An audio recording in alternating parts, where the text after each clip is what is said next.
Here we go with the Kia Knicks postgame show. Tonight, the Knicks playing host at Denver. Another really good game for Julius Randle. 29 points, 11 of 16 from the floor. But too much from Nikola Jokic and the rest of the Nuggets. Look at this. Jokic, shot clock winding down. Prayer answered. Jokic, 22, 10, and 5. And Denver beats the Knicks 114-89. In our Delta MSG studios, Bill Pito along with Wally Zerbiak. Alan Hahn is in his home studio tonight. Two numbers stick out to me, Wally. The Knicks tonight, not a single fast break point, not one, and they only made 6 threes. So this is a team that has to seemingly work too hard on offense. Every single possession seems to be a challenge because nothing's coming easy. That's a great point. You need to get some easy buckets in transition, especially at home. I mean, I know you don't have the crowd and the energy of the crowd to kind of propel you in transition, but if you can be active on the defensive end of the floor, cause havoc, cause turnovers, that leads to easy baskets in transition. And tonight, the Knicks didn't look like they were able to create any confusion for the Denver Nuggets on the defensive end of the floor. That Nuggets team's really good. Jokic is motivated. He's in the best shape of his career. He's playing the best basketball of his career.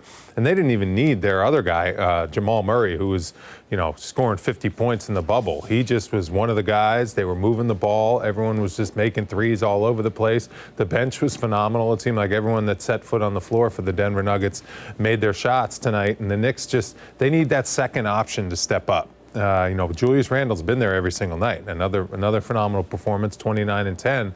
But they need a guy like R.J. Barrett to step up and be that kind of Robin to Julius Randle, who's Batman, and play a little bit more efficient basketball. And unfortunately, R.J.'s struggling right now.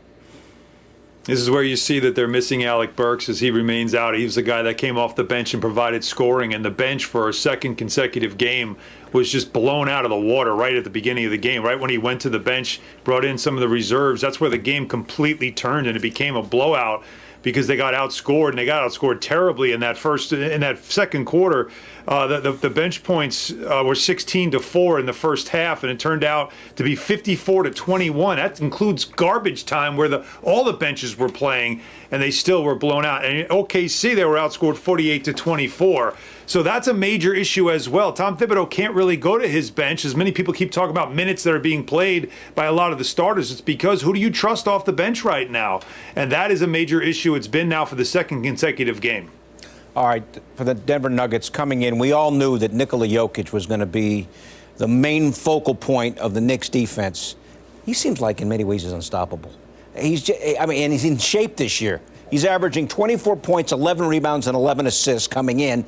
He's a center who seemingly runs the offense, right? And now you had him going for 22, 10, and 5 tonight. 10 assists for him. Yeah, point center. That's what he was doing. Should say 5 assists, 10 rebounds. He's such a tough matchup, and he takes advantage of his strength and size over Nerlens Noel, just gets right to the front of the rim. He's a big man. I mean, look at how broad his shoulders are, and he moves fairly well for a guy his size. I mean, he's not a super athletic leaper, but he's kind of quick from spot to spot. He really changes speeds well, and he's deceptive, and he's smart. I mean, he's a brilliant basketball player. He really is. Look at the up fake there, and that's a nice finish.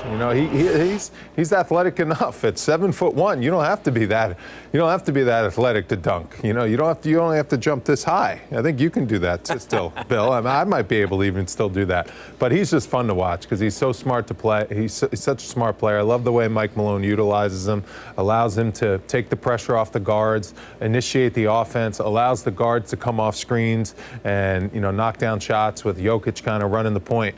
It's fun offense to watch. It's an efficient offense. It's a team that shoots around 50% from the floor. I mean, that's efficient basketball. As a team, they made 15 out of 35 threes. I mean, this is a team that, watch out, when they start hitting their stride, they're going to be competing, to make it to the NBA Finals.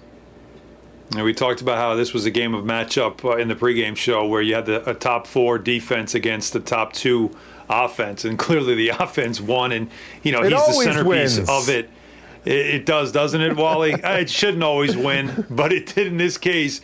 Now, when you mention Jokic in the game he had, you have to know he's going to get his numbers. He's just that good of a player. And it was a tough matchup for Mitchell Robinson, but you got to look down and see Mitchell Robinson played 34 minutes in this game and didn't commit a single foul.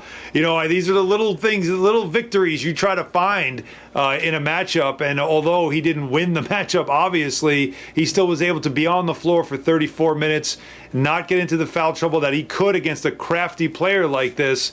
It was, that's what you're looking to see. The unfortunate thing is right now with the Knicks is that of their young players, Mitch is the one guy that's playing and producing and doing something. A lot of the other young players either are injured or they're not producing right now.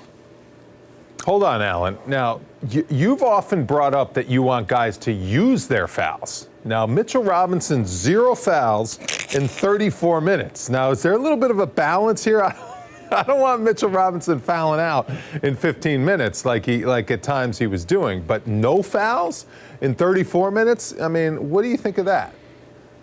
Well, I think it's because he had to be away from the basket a lot. I do think there's something to that. And that's why he didn't play the whole fourth quarter against the Thunder, because they were playing small, and I think what Tibbs was trying to do was spread it out and get more offense on the floor. But I've seen him in these situations against bigs like that where he will foul, he will get frustrated, reach in, cheap fouls. I felt like he didn't play that way. He did all he could to help a lot of times because guards were getting beat, the perimeter guys were getting beat off the dribble.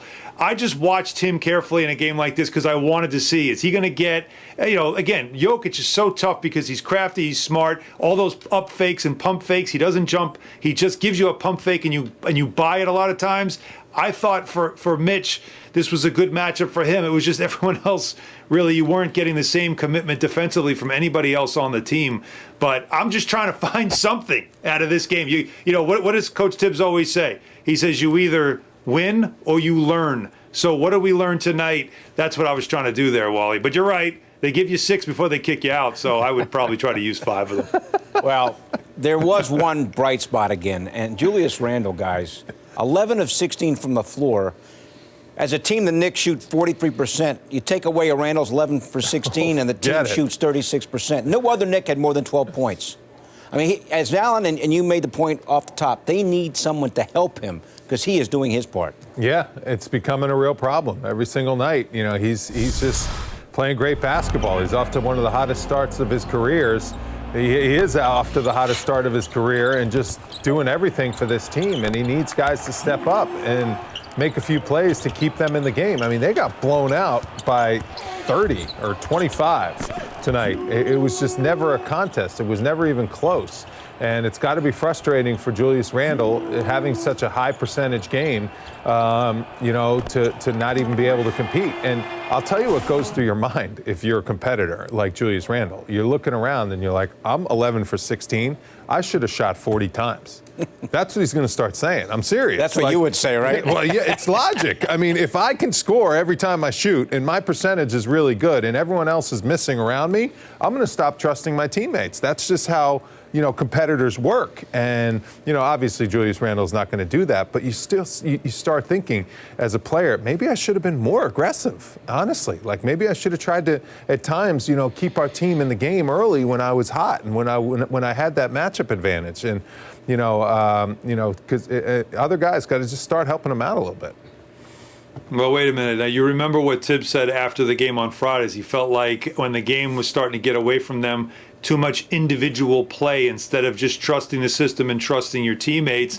So what I think would happen with Randle, we did see some out-of-control passing. He started driving and doing that thing where he spins and he's not really sure where to go, and then he throws some wild passes. That did start to happen. I think he was trying to push it a little bit, and then he realized, wait, I can't go back. I can't fall back into bad habits, and he stopped doing that. That's a delicate place to be, Wally, because I don't disagree with you. If I throw it to the corner and you miss that three times in a row, you sure as hell ain't getting it a fourth time, right? I am not going to give you a fourth chance to miss that shot. I can take that shot instead. So I agree with that mentality, but I do think he's also trying not to become that player that he's been in the past where he kind of puts his head down and forces the play.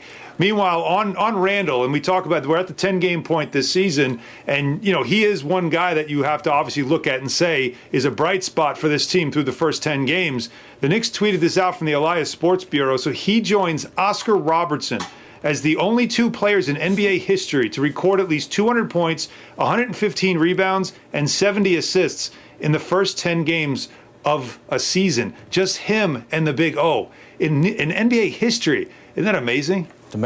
That's incredible. A historic start for Julius Randle. It's impressive the way he's been playing.